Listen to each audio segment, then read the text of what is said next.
Today I'm presenting our paper, Not All Quantum Gates Should Drop at Random, Fourier-Guided Regularization for Data Reuploading QNNs. My name is Pablo Rivas from Mary's University. The basic question here is simple. When we use dropout in a quantum neural network, should every gate be equally likely to disappear during training? Our answer is no. In data-reuploaded circuits, the gates have structure. Some parts of the circuit help define the frequency content of the learned function, and the dropout rule should respect that. I'll explain the method, the evidence, and the limits of this claim. The setting is small data classification with data reuploading, quantum neural networks. These models repeat the input encoding several times through the circuit. That repeated encoding gives them rich nonlinear decision functions, which only a few labels that capacity can also fit patterns that do not generalize. Existing quantum dropout methods usually may mask gates or groups of gates randomly during training. Random masking can help, but it treats all circuit components as if they play the same role.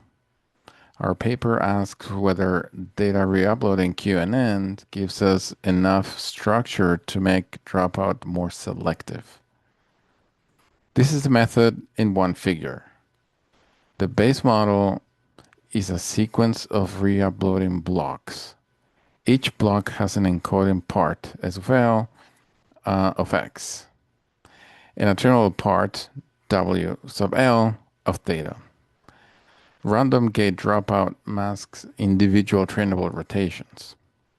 Layer block dropout masks whole blocks without using spectral information. Our method adds a spectral probe. During training, we estimate how removing a block changes unwanted spectral energy. Blocks whose removal reduces unwanted high-frequency energy receive higher dropout probability. At test time, as standard in dropout, we evaluate the entire circuit. The Fourier view is the key reason this idea is possible. For data encoding circuits, the model output can be written as a Fourier type sum of over frequencies omega. The data encoding choices control frequencies, which frequencies can appear, and the trainable gates control the coefficients on those frequencies. This is not just an analogy, it is the theory behind why data reuploading increases expressive power. Our method uses that lens. Instead of asking which gate should be dropped randomly, we ask which reuploading block contributes to spectral content that is not useful for the task. The empirical design is deliberately small and controlled. We compare no dropout, random gate dropout, layer block dropout, and frequency-aware dropout on the same data split and the same base circuit. The clean comparison has 160 QNN runs.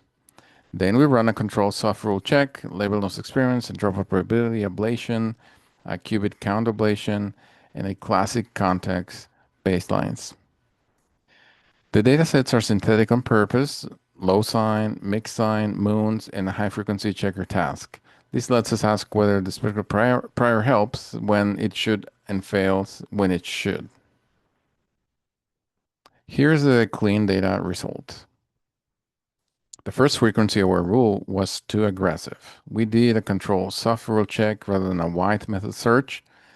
The best soft setting is P max equal to 0.10.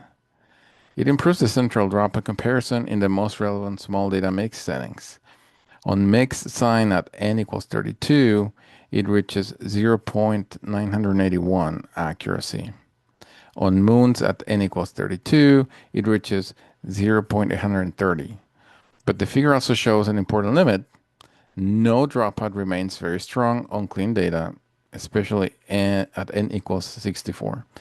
So the claim is not that frequency-aware dropout wins everywhere. The claim is that it is a better structured dropout rule in the settings where the spectral prior matches the task.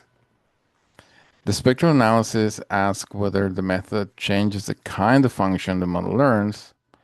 The answer is yes, but with a nuance. On mixed sine and moons, frequency-aware masking changes band energy in the direction we expect. It keeps useful low and mid-frequency structure and limits excess high band energy relative to standard dropout baselines. On checker, the same low and mid-frequency prior is not appropriate because the target itself is high frequency. The failure mode is useful. It shows that the method is not magic. It encodes a prior, and the prior has to match the task.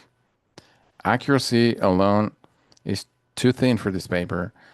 If a small data classifier is confident for the wrong reasons, the accuracy can hide that. So we also report a terrain test gap, expected calibration error, and prior score. The key result is not that frequency where dropout is best on every metric. The result is that in the central mixed frequency cases, it improves calibration or prior score relative to random gate and layered block dropout. This strengthens the interpretation that the method is doing useful generalization, not just changing the final accuracy number. The label noise experiments are where the method becomes more compelling. With noisy training labels and clean test labels, frequency-aware dropout is the best dropout method on mixed sine under both noise level and on moons at 20% noise. On noisy moons at 20%, it reaches 0.661 compared to 0.612 for random gate and 0.556 for layer block. The same figure also summarizes the ablations. The best dropout probability is task dependent, and increasing the circuit from 2 to 4 qubits did not improve the small data moons result. These checks make the paper more useful for our colleagues. This is our contribution. We do not claim quantum advantage.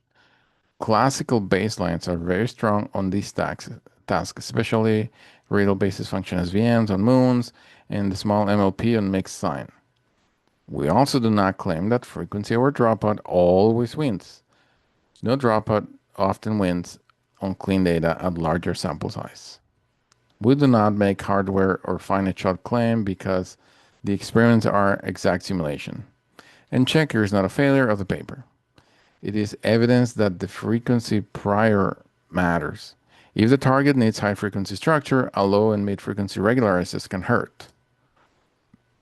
So the main takeaway is that data re-uploading QNNs already give us structure, and dropout should use it. These circuits need a frequency structure hypothesis class. Our method uses spectral probes to decide which re-uploading blocks should be masked more often during training.